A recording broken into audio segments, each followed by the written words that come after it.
Hello everyone. तो आज हम लोग पढ़ने जा रहे हैं एक नया टॉपिक जिसका नाम है कोऑर्डिनेशन कंपाउंड्स। तो हम बिल्कुल पॉइंट वाइज चलने वाले हैं। हम एक एक चीज़ को यहाँ पर एक्सप्लेन करने वाले हैं। तो आप लोगों को बिल्कुल भी डरना नहीं है। यहाँ पर सबसे पहले हम जिस लेसन को पढ़ने जा रहे हैं वो है इंट्रोडक्शन लेसन, जहाँ पर हम ये बात करेंगे कि कोऑर्डिनेशन कंपाउंड्स क्या हैं, ये टर्म क्यों आई यहाँ पर, इनमें किस टाइप के बॉन्ड्स बनते हैं, इस टाइप की कुछ बातें हम लोग करेंगे। तो बिल्कुल एक रिलैक्स्ड माइंड के साथ हम लोग स्टार्ट करते हैं।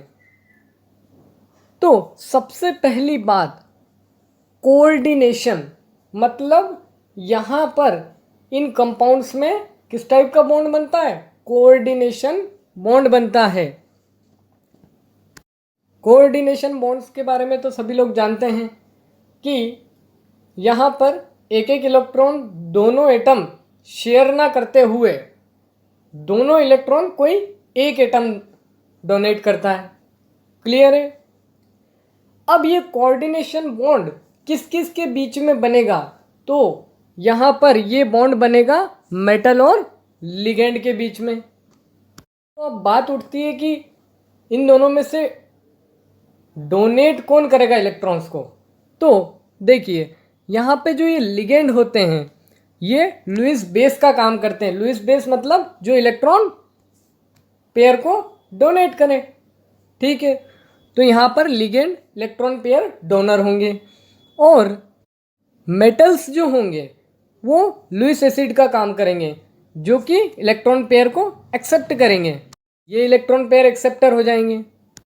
यहाँ पे जो मेटल लिगेंड के बीच में कोऑर्डिनेट बॉन्ड बनेगा उसके कोऑर्डिनेट बॉन्ड को हम जानते हैं एरो से इंडिकेट करते हैं। तो ये एरो मेटल की ओर डायरेक्टेड रहेगा क्योंकि यहाँ पे लिगेंड मेटल को इलेक्ट्रॉन्स दे रहा है।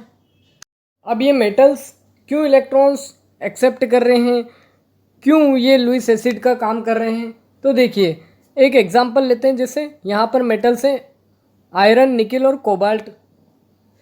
तो हमने आयरन का सिंपली एग्जांपल लिया, इसका इलेक्ट्रॉनिक कॉन्फ़िगरेशन हमने लिखा तो आर्गन 3d6 4s2। यहाँ पे हमने 4s2 ऑर्बिटल को ड्रॉ नहीं किया है। 3d ऑर्बिटल में देखिए यहाँ पर 1 2 3 4 अनपेयर्ड इलेक्ट्रॉन है। तो ये 4 इलेक्ट्रॉन्स को एक्सेप्ट कर सकता है, इसलिए इलेक्ट्रॉन पेयर एक्सेप्टर है। और लिगेंड्स यहाँ पर देखिए NH3 OH2 या Cl नेगेटिव, सभी लिगेंड्स को एक बात ध्यान रखिएगा, यहाँ पर नाइट्रोजन के ऊपर लोन पेयर मतलब ये भी इलेक्ट्रॉन डोनेट कर सकता है। OH2 के पास इलेक्ट्रॉन पेयर है मतलब वाटर, तो ये भी इलेक्ट्रॉन डोनेट कर सकता है। और Cl के ऊपर लोन पेयर तो है और साथ में नेगेटिव चार्ज भी है, तो ये भी इलेक्ट्रॉन पेयर डोनेट कर सकता है। चलिए तो आगे चलते हैं। अब हम कुछ इसके कंसेप्ट के बारे में बात कर लेते हैं कि ये कंसेप्ट कहाँ से अराइज हुआ। तो ये अराइज हुआ था complex formation tendency of transition elements, जो कि हम लोग डी ऑर्बिटल्स के चैप्टर में हम पढ़ते हैं कि ट्रांजिशन मेटल्स जो होते हैं वो कॉम्प्लेक्स फॉर्मेशन की टेंडेंसी रखते हैं या कॉम्प्लेक्स फॉर्मेशन करते हैं। कोऑर्डिनेशन कंपाउंड की जनरल डेफिनेशन अगर हम देते हैं तो ये कह सकते हैं कि ये एक स्पेशल क्लास है जिसमें जो सेंट्रल मेटल होता है वो अपोजिटली चार्ज आयंस या न्यूट्रल मॉलिक्यूल से सराउंडेड होता है, पर एक कंडीशन, वो उसकी नॉर्मल वैलेंसी से भी ज़्यादा लिगेंड जिन्हें हम बोल सकते हैं आयंस या न्यूट्रल्स मॉलिक्यूल्स से सराउंड हो सकता है। तो एक एग्जांपल के थ्रू इस पूरे स्टेटमेंट को हम लोग समझने जा रहे हैं। तो देखिए हमने यहाँ आयरन का एग्जांपल लिया, तो आयरन क्या Fe2 पॉजिटिव में भी जा सकता है, Fe3 पॉजिटिव में भी जा सकता है। कैसे? तो देखिए हमने यहाँ बात करी थी, यहाँ 4s में 2 इलेक्ट्रॉन, अगर ये 2 इलेक्ट्रॉन लूज कर दे तो Fe2 पॉजिटिव ऑक्सीडेशन स्टेट हो जाएगी। और ये यहाँ पर एक पेयरिंग है, हम जानते हैं कि जो ऑर्बिटल या तो हाफ फिल्ड हो या एम्प्टी हो तो स्टेबल होगा। तो अगर हम इसका एक इलेक्ट्रॉन और निकाल दें तो ये हाफ फिल्ड हो जाएगा ना, तो ये एक इलेक्ट्रॉन इधर से निकला और 2 इधर से, यानी कि Fe3 पॉजिटिव। तो 2 ऑक्सीडेशन स्टेट में ये होता है। तो जनरली होना क्या चाहिए कि यहाँ 2 पॉजिटिव है तो 2 नेगेटिव चार्ज आ जाने चाहिए। मतलब मान लीजिए अगर हम Cn नेगेटिव की बात करें तो किस टाइप का कंपाउंड बनना चाहिए, FeCN का होल ट्वाइस। और अगर 3 पॉजिटिव में तो या तो FeCN का होल थ्राइस बन जाएगा। परंतु यहाँ पर होता क्या है कि ये दोनों ना बनते हुए बनते हैं कंपाउंड FeCN का होल 6 4 नेगेटिव या FeCN का होल 6 3 नेगेटिव। तो ऐसा क्यों हुआ, इसी चीज को हम लोग आगे समझने वाले हैं। अभी बस ये ध्यान रखना है हम लोगों को।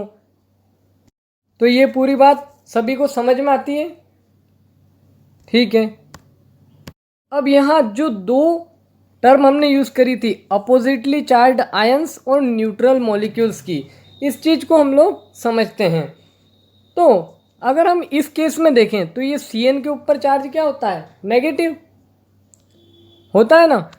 तो ये Fe के ऊपर पॉजिटिव चार्ज है और Cn के ऊपर नेगेटिव चार्ज है। तो मतलब ये अपोजिटली चार्ज्ड आयन से ये मेटल आयन सराउंडेड है कि नहीं, बिल्कुल है।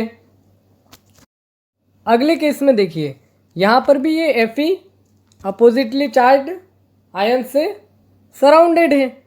बट इस वाले केस की अगर हम बात करें तो यहाँ NH3 पे कोई चार्ज है क्या, बिल्कुल भी चार्ज नहीं है। तो ये कैसा मॉलिक्यूल हो गया, न्यूट्रल मॉलिक्यूल। और ये CO एटम या मेटल आयन किससे सराउंडेड है, न्यूट्रल मॉलिक्यूल से। इसलिए यहाँ पर ये डेफिनेशन में ये 2 वर्ड का यूज़ किया हमने। अभी हमको इन चार्जेस को लेकर के, ये जो 3 पॉजिटिव 4 नेगेटिव 3 नेगेटिव वगैरह लगे हुए हैं, इनको लेके डरना बिल्कुल नहीं है। क्योंकि हम लोग जब जैसे जैसे इस चैप्टर में आगे बढ़ते जाएंगे वैसे वैसे सारी चीज़ें क्लियर होती जाएंगी। तो बिल्कुल क्लियर है।